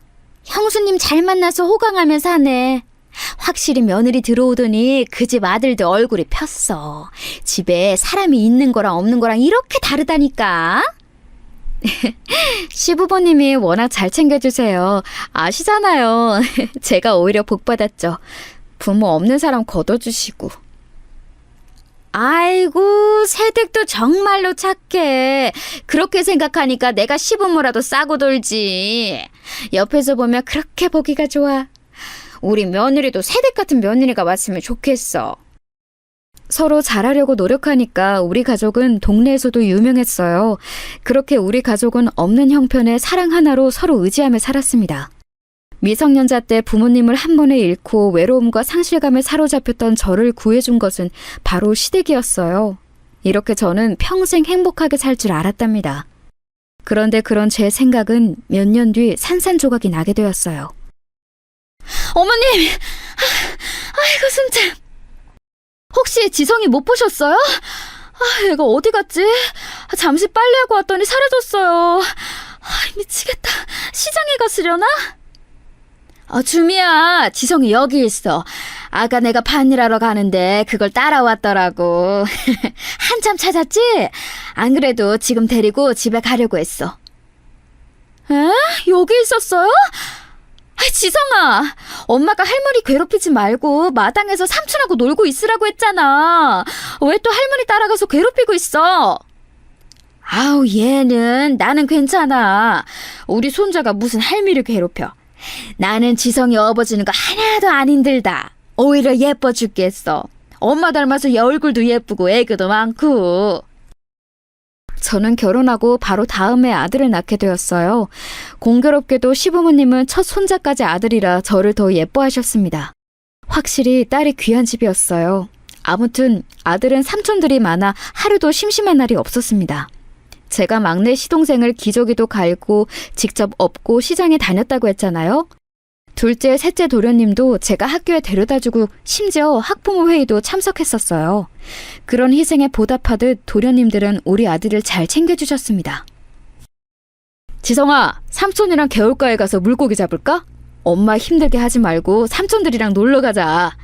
형수님, 우리 지성이랑 놀다가 저녁 먹기 전에 들어올게요. 그러면 나야 너무 고맙지. 다들 몸조심히 다치지 말고 안전하게 놀다 와. 특히 지성이도 그렇지만 막내 도련님도 잘 챙기는 거 잊지 말고. 제가 아들을 낳고 시댁의 분위기는 더 좋아졌어요. 그런 분위기 속에 저는 또 임신해서 자식을 낳았는데 둘째도 아들이었습니다. 저는 화목하게 둘째까지 낳고 평생 이렇게 살다 죽을 줄 알았어요. 그런데 정확히 우리 첫째가 6살, 둘째가 4살 때 사건이 발생했어요. 그날은 곧 명절이라 시장에서 잔뜩 재료를 사서 집에 와서 손질하고 있었습니다. 그런데 갑자기 동네 주민 아저씨가 달려서 들어오셨습니다. 대문을 박차고 들어오셔서 너무 깜짝 놀랐는데 아저씨가 하는 말에 저는 너무 놀라 요리하다 그대로 밭으로 달려갔어요. 주미야, 너희 시어머니 지금 쓰러지셨다. 얼른 빨리 와서 이 트럭 타. 지금 병원으로 가자. 시간이 없어. 너무 정신이 없어서 아들들을 챙길 정신도 없이 그대로 트럭을 타고 병원에 가게 되었어요. 병원에 갔더니 시어머니가 쓰러져 계셨습니다. 뇌출혈이에요. 건강이 안 좋으신데 이제 밭일은 그만하셔야 할 것 같아요. 이렇게 계속 일하면 또 쓰러지시고 그러면 진짜 그때는 위험해요. 집에서 많이 돌봐주세요. 평생 밭일을 하셨던 시어머니는 몸이 성한 곳이 없으셨어요. 관절도 아프셔서 매일 파스를 붙이고 일하셨거든요. 또 위장도 안 좋으셔서 밥을 제대로 먹지 못하셨어요. 그런데 이제 뇌까지 아파서 쓰러지신 거예요. 그런 시어머니를 보니 가슴이 아파 하염없이 눈물이 나왔습니다. 어머니 뭐 하세요? 병원에서 어머니 무리하면 안 된다고 한 거 잊으셨어요? 그러지 말고 소파에 앉아 계세요. 주미, 네가 혼자 집안일 하는 거 안타까워서 그래. 내가 집에서 이렇게 누워만 있으니까 너한테 짐만 되는구나. 미안해서 어떡하니? 뭐가 미안하세요. 어머님이 저한테 해주신 것을 생각하세요. 하나도 미안하게 생각하지 마세요. 어머님이 건강한 게 저한테 오히려 제일 좋아요. 시어머니는 그 뒤로 집안 식구들의 반대로 농사를 그만하고 집에 있게 되었는데 자꾸 집안일을 하고 식구들을 챙기셨어요. 몸이 아픈데도 폐를 끼치는 것이 싫다며 계속해서 저를 도우셨죠. 그런 어머님을 보며 오히려 가슴이 아팠던 저는 일부러 제가 더 고생해서 식구들을 챙겼습니다. 저는 어머님이 제 인생의 은인이라 생각했기 때문에 하루라도 건강하게 살길 원했어요. 하지만 세상은 제 뜻대로 되지 않다는 것을 이때 알게 되었습니다. 어머님 일어나셨어요? 오늘은 좀 늦게까지 주무셨네요. 날이 좋은데 아침 드시고 저랑 요 앞에 산책 가요. 어제 보니까 어머님이 좋아하는 개나리도 잔뜩 폈더라고요. 어머님? 어머니! 어머니! 어머니! 어머님은 마치 잠을 주무시는 것처럼 돌아가셨어요. 온화하신 성품처럼 평소와 다른 것 없이 그대로 돌아가신 모습에 참 어머님답다고 생각했습니다. 장례식장에서 남편과 시동생들보다 제가 더 많이 울었어요. 슬퍼서 정신을 차릴 수가 없었습니다. 주미야, 괜찮다. 괜찮아. 남은 가족끼리 행복하게 서로도 의지하며 살자. 괜찮다. 아내도 하늘에서 우리가 어떻게 사는지 지켜볼 거야. 사돈하고 같이 우리 주미 어떻게 사는지 지켜보고 응원할 거야. 현실이 믿기지 않아요. 우리 어머님 평생 고생만 하다 돌아가셨는데 이제 제가 효도 좀 하려고 하니까 어머님! 시어머니가 그렇게 돌아가시고 저는 한동안 슬픔에서 빠져나오지 못했어요. 오죽하면 아내를 잃은 시아버지가 저를 위로할 정도였죠. 그러다 문득 이렇게 제가 힘들어하면 하늘에서 누구보다 어머님이 슬퍼하실 것 같았어요. 그래서 정신을 차리고 식구들을 더 챙기기 시작했습니다. 윤철아, 이거 도시락 가져가. 그리고 이따 학교 끝나고 동철이랑 지성이 데리고 아버님 밭일 도와드리고 오는 거 잊지 마. 나는 민철이 데리고 병원에 다녀와야 하니까 애들 밥 먹이는 것도 부탁해. 네, 알겠어요. 아, 형수님, 그리고 아까 형이 내일 저녁에 월급 받았다고 삼겹살 먹자고 하고 나갔어요. 형수님한테 꼭 전해드리래요. 뭐? 알겠어. 그럼 이따 집에 오기 전에 시장도 들려야겠다. 알려줘서 고마워. 이따 애들 잘 챙겨줘. 민성아, 엄마랑 어린이집 가자. 워낙 식구가 많아 우울함에서 빨리 벗어날 수 있었어요. 그러다가 시간이 지나서 둘째 도련님이 결혼한다고 여자를 데려왔습니다. 시어머니가 돌아가시고 혼자 여자였던 저는 동서가 그렇게 반가울 수가 없었어요. 새로 사람이 들어오는 거니까 잘해줘야겠다고 생각했죠. 그래서 동서가 인사 온다고 할 때 정성껏 음식도 준비했어요. 시장 상인들이 집에 잔치하는 거냐고 물을 정도였죠. 와, 이게 다 뭐예요? 사실 시댁이 시골이라 저희 부모님이 걱정이 많으셨거든요. 제가 워낙 서울에서 태어나서 다른 지역에 가본 적이 없어서요. 그래도 시어머니가 안 계셔서 시집살이 걱정은 없겠다 싶었죠. 우리 어머님이 계셨으면 오히려 더 좋았을 거예요. 다정하고 현명한 분이라 동서가 더 적응도 잘했을 텐데. 우리 어머님은 시집살이 같은 거 전혀 하실 분이 아니세요. 아무튼 제가 부족하지만 많이 준비했으니까 맛있게 드세요. 둘째 동서는 서울 토박이었어요. 둘째 도련님이 서울로 대학을 갔는데 거기서 동기로 만났다고 하더라고요. 그 둘은 서울에서 자리를 잡고 살 예정이었습니다. 윤철이 결혼 자금으로 돈을 준비해야 하는데 우리가 워낙 하루 먹고 하루 살다 보니까 돈이 너무 부족해서 걱정이다. 대출을 받아야 할 것 같아.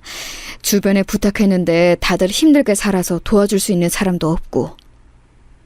아버님, 제가 비상금으로 모은 돈이에요. 이거 적금 해약해서 신혼집 마련해 주는 걸로 해요. 시집 와서 조금씩 돈이 생길 때마다 모았어요. 어차피 우리 애들 결혼하려면 멀었으니까 제가 또 모으면 돼요. 서울살이 쉽지 않을 텐데 이렇게라도 도움을 주고 싶어요. 여보, 이게 다 뭐야? 언제 이렇게 돈을 많이 모았어? 당신 내가 용돈하라고 준 돈 다 이렇게 모았던 거야? 아, 나 진짜 너무 감동이야. 세상에.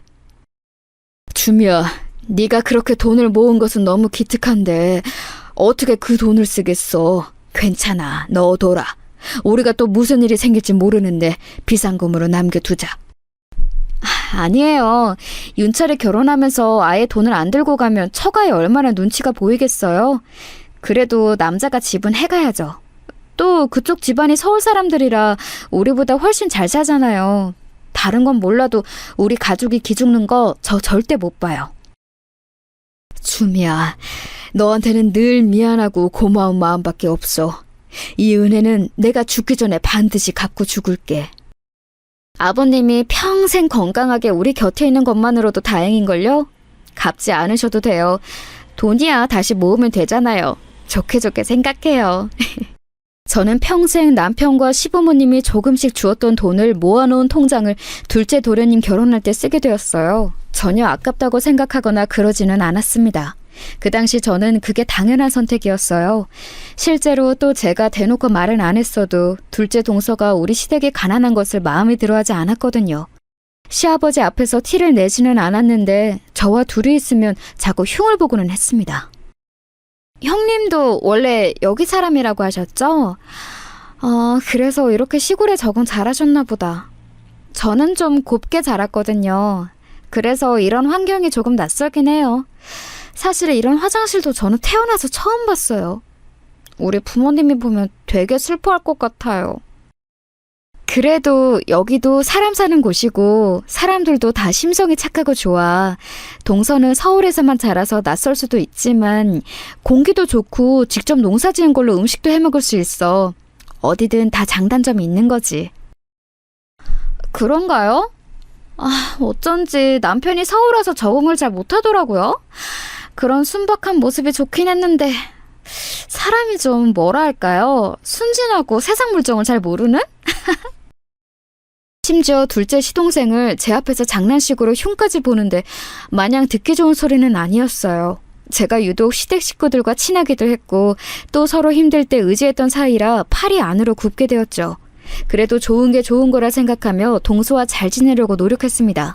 어차피 서울에서 생활하니 동서 얼굴을 보는 일이 많지는 않았죠. 그러다 본격적으로 사건이 터진 것은 바로 셋째 시동생의 결혼 이후에 발생했습니다. 아니, 속도 위반이 말이 돼? 얌전한 고양이가 부뚜막에 먼저 올라간다고 하더니 제일 조용하던 셋째가 여자 임신해서 결혼하는 게 말이 되는 거냐고. 나 진짜 어이가 없어서 잠도 못 자겠어. 게다가 그 여자는 직업도 없대. 고등학교만 졸업하고 뭐 제대로 일하지도 않는다고 하더라고. 아이고 속 터져. 심지어 아이가 벌써 7개월. 우리가 알면 지우라고 할 것 같으니까 숨긴 것 같아.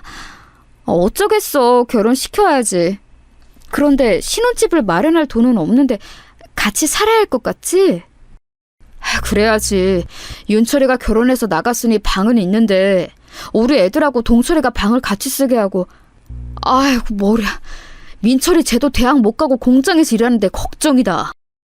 아버님도 어제부터 자리에 누워서 아무 말씀 없으셔. 충격을 많이 받으신 것 같아. 내가 모은 돈도 윤철이 결혼할 때 써서 어쩔 수 없네. 일단 같이 살아야지.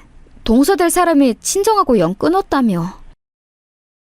형제 중에 제일 조용했던 셋째 도련님이 무려 속도 위반으로 결혼하게 되었어요. 아버님은 이 사실을 알고 머리가 아파 드러 누우셨죠. 시댁의 형편이 좋지 않았는데 심지어 작은 동서는 친정하고 연을 끊은 상태였어요. 그래서 선택의 여지가 없이 같이 살게 되었는데 제 생각보다 너무 힘들었습니다. 동서, 화장실 쓰고 나면 휴지가 항상 바닥에 머리카락이 많더라고. 청소는 내가 할 테니까 머리카락만 조금 치워줄 수 있을까? 저 임신해서 몸 무거운데 지금 머리카락까지 치우라는 거예요? 이러다 저랑 아이한테 무슨 이상이라도 생기면 어떡하시려고요? 지금 시어머니 없다고 저한테 대신 시집살이 시키는 거예요? 아니, 머리카락이 너무 많아서 보기 좀 그래서 그랬어. 그래도 같이 사는 집인데 그 정도는 할 수 있지 않아? 내가 요리나 청소 빨래는 혼자 하니까 동서도 어느 정도는 해줬으면 했던 거야. 저도 도와드리고 싶은 마음은 크죠. 그런데 현실적으로 제가 임신해서 몸이 무거운데 어떻게 도와드려요? 아기 낳으면 알아서 잘 도와드릴 테니까 걱정하지 마세요. 셋째 동서는 정말 집안일이라고는 전혀 모르는 사람이었어요. 같이 사는 집인데 혼자 사는 것처럼 행동하는 모습에 저도 그렇고 남편과 시아버지도 불편해했죠. 그래도 저 때는 임신 상태라 식구들은 불만이 있어도 전혀 내비치지 않았습니다. 그런데 막상 아이가 태어나자 동서는 더욱 혼자 사는 것처럼 행동했어요. 아니, 오히려 시댁 식구들을 자기 노비처럼 부리기 시작했죠. 도련님, 저 과자가 너무 먹고 싶은데 사다 주세요. 저번에 보니까 과자 고르는 센스가 별로 없던데 아예 제가 정해드릴게요. 그리고 아기 기저귀도 떨어졌는데 부탁해요. 동서, 동철이 학생이라 공부하기 바쁘잖아. 차라리 동서 남편 시키는 거 어때? 우리 남편은 돈 버느라 바쁘고 힘들잖아요. 그러면 형님이 다녀오시는 건 어떠세요? 저는 아이 돌봐야 해서 움직이기가 좀 그렇잖아요. 아이가 신생아라 밖에 나가는 건 아직 조심스러워요. 괜히 나갔다가 면역력이 약해지면 어떡해요? 아기 이제 50일 지나서 밖에 나가도 괜찮아. 그리고 동서도 몸을 조금씩 움직이는 게 오히려 도움될걸? 내가 2명이나 낳아서 아는데 너무 누워만 있어도 좋지 않더라고. 형님, 지금 저한테 집안일 하라고 눈치 주는 거예요? 안 그래도 친정 없어서 서러운데 형님이 자꾸 이런 식으로 은근하게 시집살이 하는 거 속상해요. 저는 형님하고 잘 지내고 싶은데 왜 맨날 눈치를 주세요? 어? 눈치 주는 게 아니고. 알겠어. 동서 마음 편한 대로 해. 셋째 동서는 제가 무슨 말만 하면 자꾸 본인이 세상에서 제일 불쌍한 사람인 것처럼 말했어요. 그런 동서의 모습에 저는 할 말을 잃어 아예 상대하기 싫은 지경까지 갔습니다. 저도 사람이고 시어머니처럼 마냥 친절하고 다정한 성격은 아니었거든요. 그래서 동서와 거리를 두게 되었죠.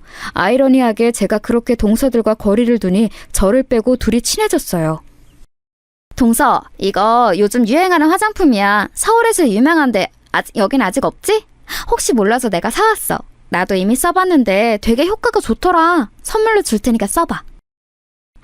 어머, 웬일이야. 형님, 고마워요. 여긴 시골이라 있는 게 없잖아요. 형님이 이렇게 올 때마다 저는 매번 받기만 하고 감사해요. 명절 때만 둘째 동서는 내려왔는데 그럴 때마다 셋째 동서와 자기들만의 세상에 빠졌어요. 처음에는 소외감을 느끼기도 했는데 시간이 지나며 그냥 해탈했습니다. 굳이 저기에 끼고 싶지 않았거든요. 제가 그 둘과 친하게 지내지 않으니 동서들은 보란듯이 더 가깝게 지냈습니다. 심지어 저는 제 뒷담도 직접 듣게 되었어요. 듣는데 손이 떨려서 겨우 심호흡을 하기도 했습니다. 시어머니 안 계시다길래 저는 처음에 되게 다행이라고 생각했거든요. 그런데 큰형님이 작은 시어머니 같아요. 저도 집안일을 한다고 하는데 큰형님 마음에 들지 않나 봐요. 눈치 보기 바쁘다니까요.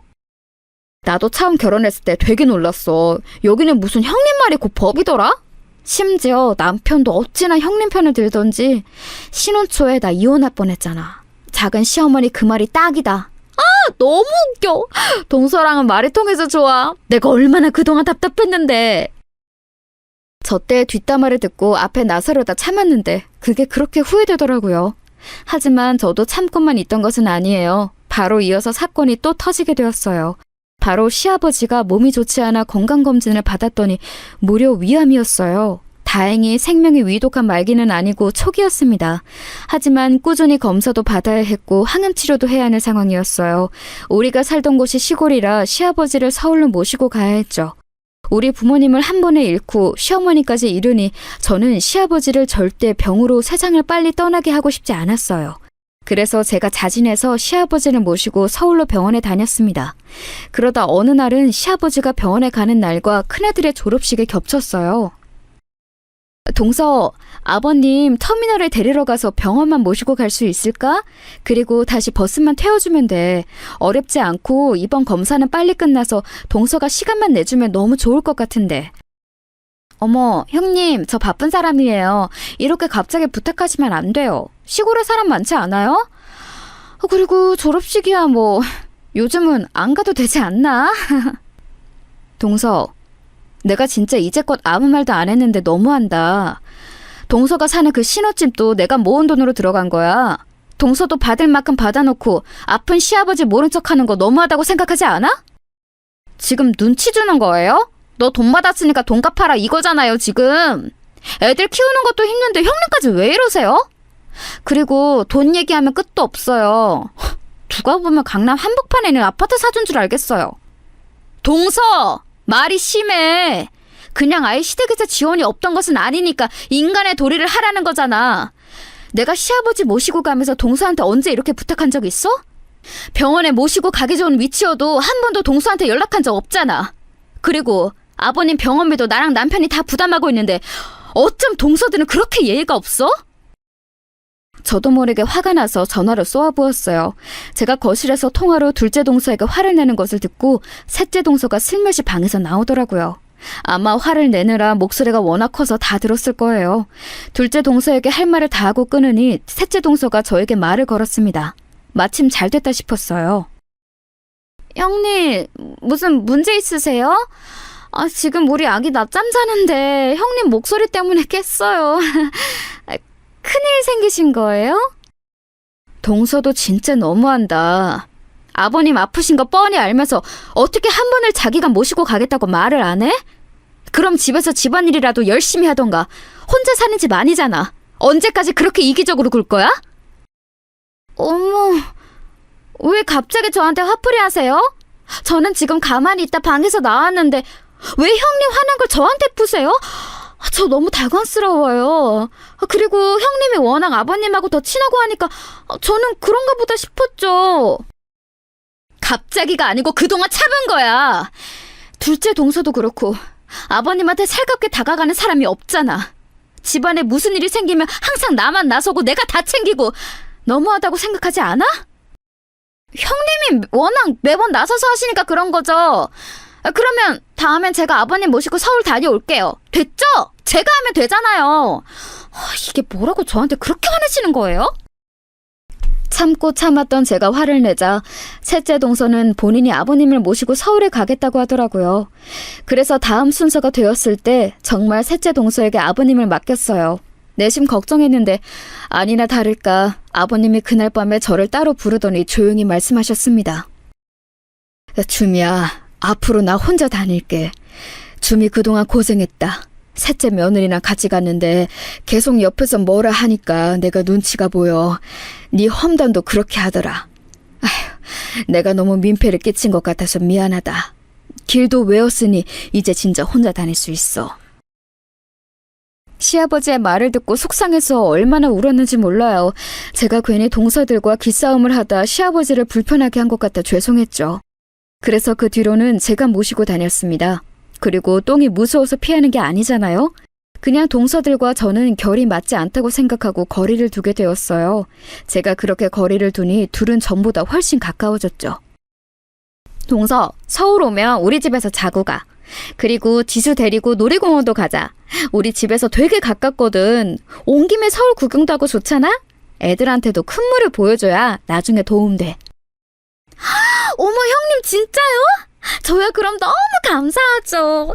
웬일이야. 지수가 안 그래도 맨날 놀이공원 가고 싶다고 노래를 불렀거든요. 진짜 다행이다. 그럼 우리 날짜 잡을까요? 세상에. 일부러 제 앞에서 저렇게 소외시키며 대화해도 저는 최대한 무시했어요. 괜히 저기에 끼면 지는 느낌이 들더라고요. 이런 상태가 지속되고 있었는데 그래도 하늘이 무너져도 살아남을 방법이 있다고 하죠. 인생이 고난만 가득한 것은 아니잖아요. 축하합니다. 며느리님이 그동안 고생 너무 많으셨어요. 이렇게 완치하다니 진심으로 축하드려요. 어르신, 이제 고생 끝입니다. 서울까지 지방에서 오느라 체력적으로 힘드셨을 텐데 정말 축하드립니다. 감사합니다. 주미야, 네가 제일 고생 많았다. 나 데리고 다니느라 고생했어. 내가 너한테는 진짜 고맙고 미안하다는 말밖에 할 말이 없구나. 웬일이야 선생님. 그동안 감사했습니다. 아버님도 너무 고생 많으셨어요. 우리 이제 걱정 없이 꽃길만 걷도록 해요. 너무 기뻐서 눈물이 나올 것 같아요. 한번 이렇게 크게 아프고 나니까 가족의 소중함을 알게 되었어. 하늘로 간 아내를 뒤따라가는 줄 알았는데 얼마나 다행인지 몰라. 마침 보험금도 많이 있으니 이걸로 우리 가족끼리 단합해서 여행을 가는 거 어떠니? 내가 내륙 시골에 살아서 제주도를 한 번도 안 가봤잖아. 제주도를 죽기 전에 몸이 이렇게 멀쩡할 때 가보고 싶구나. 제주도요? 아버님, 저도 제주도 한 번도 안 가봤어요. 그럼 제가 남편에게 말해서 추진해 볼게요. 다들 시간 맞추기가 힘들 텐데 그래도 아버님 완쾌 기념으로 시간을 어떻게든 내야죠. 시아버지가 드디어 암을 완치하게 되었어요. 그러면서 시아버지는 가족끼리 다 같이 여행을 가길 원하셨습니다. 언제 또 이런 기회가 올지 모르니 남편이 나서서 동생들에게 시간을 내라고 말했어요. 그런데 한 가지 문제가 있었어요. 바로 제가 비행기를 탈 생각을 하니 머리가 아프기 시작했던 거예요. 한 번도 타본 적이 없어 두려움이 가득했죠. 심지어 비행기를 탈 생각을 하니 악몽까지 꾸게 되었어요. 그 모습을 보고 남편은 제 상태가 걱정된다고 하며 배를 타고 가는 것을 제안했어요. 그런 남편에게 너무 고마웠습니다. 아유, 우리 주미가 비행기가 무섭다면 당연히 배를 타고 가야지. 주미야, 너 편한 대로 하고 싶은 거 다 결정해라. 이번 여행은 우리 주미의 의견이 최우선이야. 그동안 나 데리고 서울까지 왕복하느라 고생했어. 시아버지는 흔쾌히 그러자고 대답했고 결국 우리의 가족여행은 배를 타고 제주도를 가게 되었습니다. 비행기를 탈 생각엔 두려움이 가득했는데 배를 타고 갈 생각을 하니 저도 여행의 설렘을 느끼기 시작했어요. 저도 20살에 시집와서 한평생을 시댁에서 살며 제대로 된 여행을 가본 적이 없었거든요.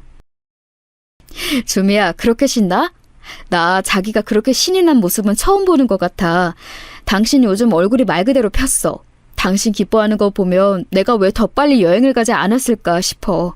너무 미안해. 앞으로는 우리 열심히 다니자. 알겠지? 그동안 고생 많았어. 그냥 우리 마을이나 서울이 아니고 다른 곳에 간다는 게 너무 행복해. 그리고 또 우리 가족이 다 같이 가는 거잖아. 이번 기회에 동서들하고 친해지려고. 내가 연장자니까 먼저 다가갈 거야. 미워도 같은 가족이니까. 뭐? 그 생각까지 한 거야?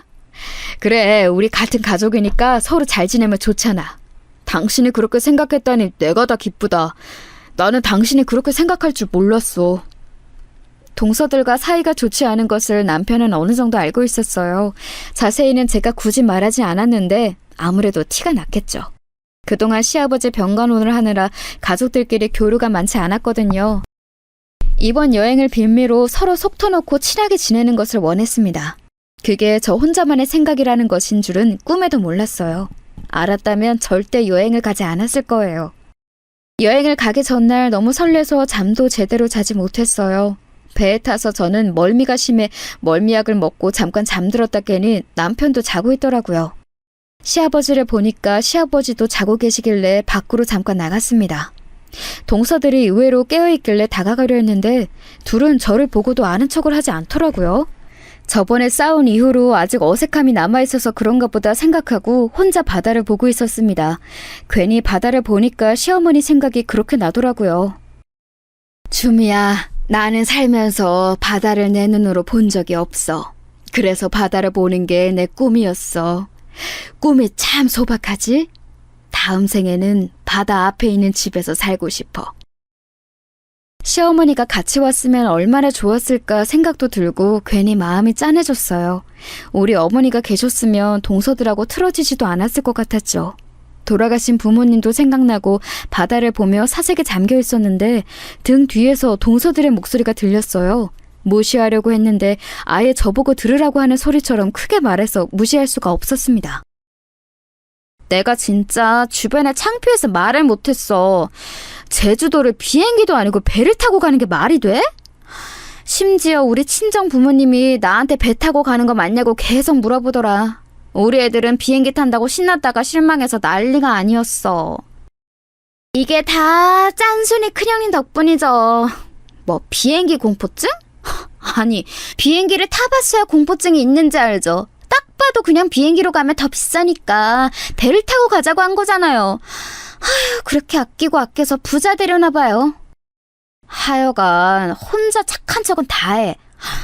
너무 얄밉지 않아?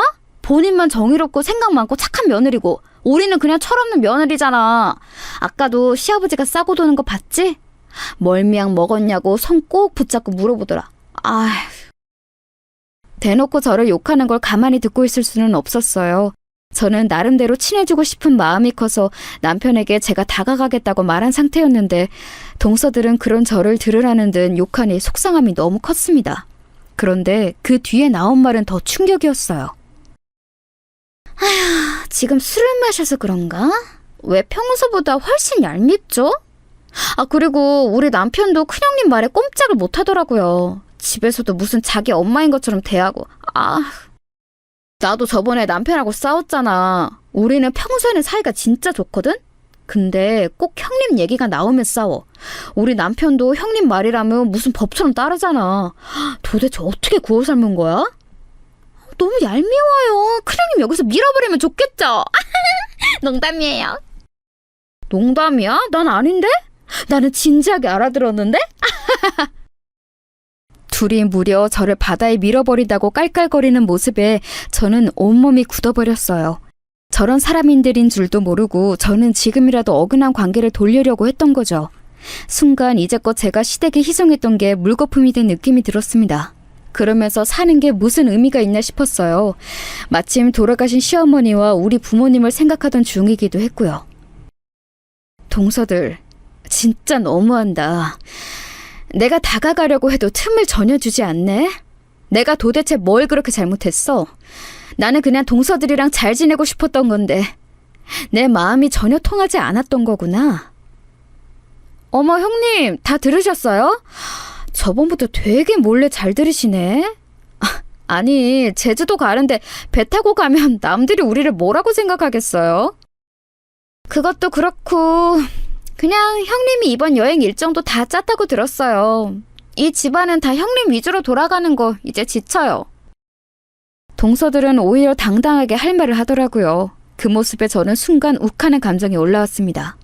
그러면서 따뜻한 심성의 시어머니가 그리워졌어요. 우리 시어머니가 계셨다면 절대 이런 일이 일어나지 않았을 테니까요. 그 생각이 들자 그동안 동서들에게 당했던 게 속에서 올라오며 저도 충동적으로 배의 난간으로 올라가게 되었습니다. 어머! 지금 뭐 하시는 거예요? 설마 그걸로 우리 협박하려고요? 진짜 뛰어들지도 못할 거면서 그렇게... 어머! 어떡해! 저는 둘째 동서가 진짜 바다로 뛸 거냐는 소리에 그만 참지 못하고 그대로 뛰어들었어요. 홧김에 그런 것이 맞지만 그렇다고 후회는 없었습니다. 동서들의 비명이 마지막으로 귀에 들렸고 차가운 바닷물을 느꼈어요. 속으로 시어머니를 계속 생각했습니다. 이대로 죽게 된다면 시어머니와 같이 있을 수 있으니 다행이라고 생각했죠. 주미야! 기다려! 주미야! 그 순간 잠에서 깨어난 남편이 저를 구하러 바다로 뛰어들었어요. 수영도 못하는 양반이 저를 위해 구하려고 왔던 거죠. 그리고 곧바로 배에 있던 구조요원이 우리를 발견해서 건져 올렸습니다. 주미야, 이게 무슨 일이야? 왜 갑자기 바다로 뛰어든 거야? 실수로 빠진 거니? 위험하니까 난간에 너무 가까이 가지 말라고 했잖아. 아버님, 저 이제 살기 싫어요. 시어머니가 너무 보고 싶어요. 우리 어머니가 너무 그리워서 참을 수가 없어요. 그게 무슨 말이야. 나도 우리 아내가 그립기는 마찬가지란다. 그래도 우리끼리 의지하며 살기로 다짐했잖니. 너 덕분에 내가 이렇게 병인도 낫고 행복하게 여행 가는데 뭐가 문제니? 동서들이요. 저도 이제 못 참아요. 그동안 제가 동서들이 아무리 둘이 편먹고 저를 따돌렸어도 참았는데 저를 밀어버린다길래? 이럴 거면 그냥 우리 어머님을 제 발로 따라가는 게 맞다고 생각했어요. 뭐라고? 지금 당신 뭐라고 했어? 재수씨, 그게 진짜예요? 우리 아내를 바다로 밀어버린다고 했다고요? 어떻게 그럴 수가 있어요? 말을 좀 해봐요. 아니, 그게 동서가 장난으로 그런 거예요. 동서 말해봐. 아까 형님한테 동서가 밀어버린다고 했잖아. 어머, 무슨 형님은 제 탓을 하세요? 오히려 형님이 매번 큰형님 욕하고 그러셨잖아요. 아까도 가만히 있는 저 불러내서 큰형님 욕하셨으면서. 도대체 왜 형수님을 못 잡아고 안달이야? 우리 형제들한테 형수님이 무슨 의미인지 알아? 평생 우리 집안을 위해 노력한 분인데 고마워하지는 못할 망정. 당신 정말 이럴 거야? 그래, 아니, 도대체 큰형님이 무슨 잘못을 했다고 밀어버린다고 해? 나는 원수한테도 그런 말은 못해. 제 편을 드는 식구들을 보니 서러움이 한꺼번에 몰려왔어요. 그래서 울면서 그동안 있었던 일을 다 말하기 시작했죠. 특히 시아버지 병간호에 관해 말하니 형제들은 흥분을 감추지 못했습니다. 당신, 그게 진짜야? 우리 아버지 올라온다고 했을 때 그렇게 단칼에 거절했어? 그러고도 당신이 사람이야? 내가 그동안 월급 받아서 처가에 가져다 준 게 얼만데? 이럴 거면 이혼해. 나도 소름 돋아서 같이 못 살겠어. 이런 사람하고 어떻게 평생을 같이 살아? 시동생들은 당연히 난리가 나기 시작했죠. 그런데 정말 놀라웠던 것은 바로 시아버지의 반응이었습니다. 내가 우리 주미에게 할 말이 없구나. 주미야, 제주도에 가서 정식으로 말하려고 했는데 상황이 이렇게 됐으니 말한다. 내 암보험금과 몰래 숨겼던 모든 재산을 너에게 주마. 지정 승인으로 유서를 작성할 거야. 주미 아니면 받을 수 없게 하겠어. 그 말에 동서들은 표정이 단번에 일그러졌어요. 그 뒤로 제주도에 가서 여행할 기분이 아니라 그대로 돌아오게 되었습니다.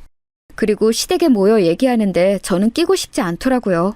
나중에 남편에게 들으니 시동생들은 화가 나서 진짜 이혼 얘기를 꺼냈다고 해요. 형님, 제가 죄송해요. 앞으로 절대 형님 욕 안 할게요. 한 번만 용서해 주세요. 제발요. 저 이혼하면 갈 곳이 없어요. 저는 친정도 없어서 기댈 곳이 없어요. 죄송해요. 동서들은 이혼 위기에 처하자 저를 찾아와 빌기 시작했습니다. 당장 내 집에서 꺼져! 여기가 어디라고? 우리 주미 앞에 평생 얼굴도 보이지 마! 시아버지가 그런 동서들을 내쫓아 주어 얼마나 다행인지 몰랐습니다. 그 뒤로 실제로 동서들은 서방님들에게 이혼을 당했어요. 셋째 동서는 저와 같이 살았잖아요. 끝까지 못 나간다며 울고 불고 난리가 났습니다. 그래도 저는 마음을 굳게 먹고 용서하지 않았어요. 그렇게 시댁에서 보기 싫은 사람들과 완전히 교류가 끊기게 되었고 지금은 아주 행복하게 지내고 있답니다. 시아버지는 저에게 유산을 다 물려주신다고 하는데 저는 그건 바라지도 않아요. 그냥 이렇게 시아버지가 큰 걱정 없이 건강하게 저와 오래오래 살길 바라죠. 제 사연은 여기까지입니다. 여러분 재밌게 들으셨나요? 저는 사연을 제보하며 통쾌한 마음이 들었어요. 저처럼 여러분도 들으시며 즐거우셨길 바랍니다. 그럼 이만 마치겠습니다. 들어주셔서 감사합니다.